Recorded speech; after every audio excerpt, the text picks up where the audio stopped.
जय जगन्नाथ पे तुम मो यूट्यूब चैनल लिपु क्लासेस को स्वागत। आज वीडियो पे देखिए कि आमर एसी ओडिया जहाँकि आम प्लस थ्री फास्ट सेमेस्टर समस्त कंपलसरी तो फोर्थ यूनिट कौन रही देखिए पे ताले डेरी नगर चलो क्लास टू स्टार्ट करवा। तो प्रथम फोर्थ यूनिट सरी फोर्थ यूनिट रही आमर स्तंभ लिखन देन आमर फीचर्स प्रस्तुति और गौर रही निर्भर प्रतिलिखन और विज्ञापन प्रस्तुति कला माने कौन कहले स्तंभ लिखन कौन जाना फीचर प्रस्तुति कौन जाना और निर्भर पत्र लिखन केमती लिखा और विज्ञापन केमती प्रस्तुति करवा। तो प्रथम आम देखिए स्तंभ लिखन। तो पे स्तंभ लिखन संज्ञा स्वरूप आम जाना स्तंभ लिखन वैशिष्ट और स्तंभ लिखन दृष्टांत मैंने कहते यहाँ इंपोर्टाट गोटे क्वेश्चन आसो स्तंभ लिखन संज्ञा स्वरूप लिख वैशिष्ट लिख तार फीचर देखिए फीचर लिखन संज्ञा स्वरूप फीचर लिखन वैशिष्ट और दृष्टांत निर्भर लिखन और विज्ञापन प्रस्तुति कला कौन जाना पत्र लिखन नियम पत्र लिखन विज्ञापन प्रस्तुति कला नियम और विज्ञापन प्रस्तुति। प्रथम देखिए कौन स्तंभ लिखन संज्ञा और स्वरूप देख पे संवादर परिभाषा बा संज्ञा जपरी व्यापक से भाई स्तंभ लिखन एक चिंतानिष्ठ आलेख्य संवादर परिभाषा बा संज्ञा जी व्यापक से भाई स्तंभ लिखन गोटे चिंतानिष्ठ आलेख्य।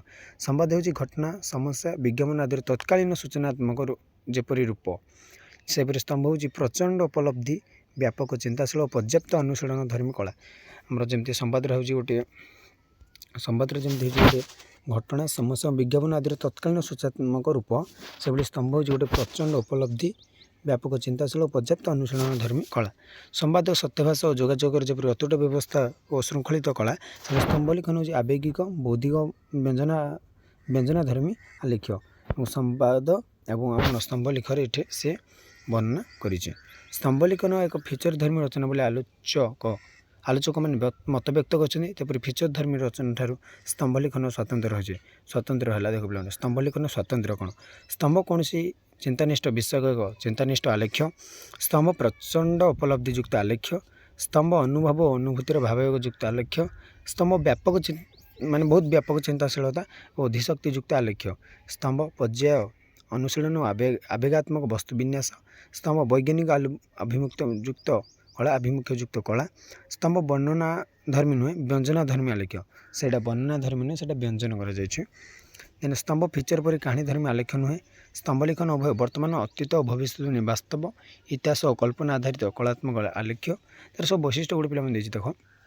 स्तंभ सामाजिक मूल्यबोध सृष्टि कर सामाजिक दिग्दर्शन दर्शाए प्रदान करते स्तंभ सामाजिक संतुलन बजाय रखा सहित उपयोगी अभिकर्ष प्रकाश करते स्तंभ एक ज्ञानदीप आलेख्य स्तंभ बुद्धिदीप्त और नैतिक संपर्कित यार अवैध नियंत्रित ना निर्दिष्ट परिसरभुक्त स्तंभाकार दूरदृष्टि स्तंभ रचनार एक महत्वपूर्ण वैशिष्ट्य ये पे सब स्तंभर वैशिष्ट्य रही 24टी वैशिष्ट्य आम रही देख पे स्तंभकार स्तंभ रचना बेले केतोटी दिग प्रति सचेतन हो स्तंभ रचना करए से गुड़ स्तंभ गुड़िकर विशेष धर्म हो स्तंभ गुड़ विशेष धर्म कौन पे से तथ्य प्रेरण करए मार्ग प्रदर्शन करए जीवनधारा समीक्षा करए पाठक प्राण में आमोद प्रदान करए घटनार उपस्थापन करए विषय को विश्लेषण करए पाठक को सचेतनता कराई गंभीर विषय उपस्थापन करए और कमल विषय उपस्थापन करें युड़ी हूँ तार आम स्तंभ गुड़िकर विशेष धर्म यार स्तंभर गठन कला देख पे स्तंभर गठन कला केतोटी नियम रही से गुड़ है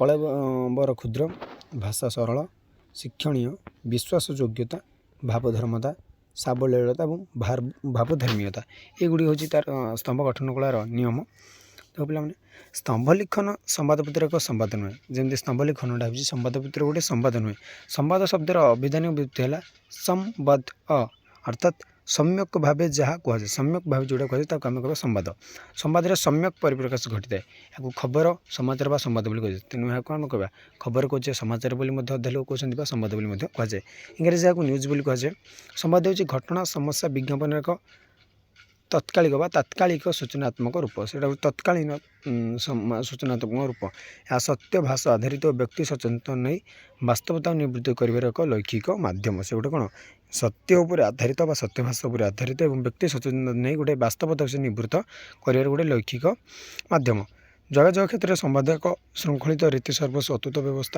व्यवस्था व्यक्तिगत उद्देश्य रहित जेकोसी घटनार चर्चित सत्यवादी रूप हूँ संवाद बृहत्तर गणजोगाजोगर एक सकारात्मक स्वरूप नहीं संवाद विकसित ଆଉ ବ୍ୟକ୍ତିଗତ ଓ ସାମାଜିକ ସୃଷ୍ଟିକାରୀ ମାଧ୍ୟମ। କିନ୍ତୁ ସ୍ତମ୍ଭଲିଖନ ଏକ ସ୍ୱତନ୍ତ୍ର କଳାଶିଳ୍ପ।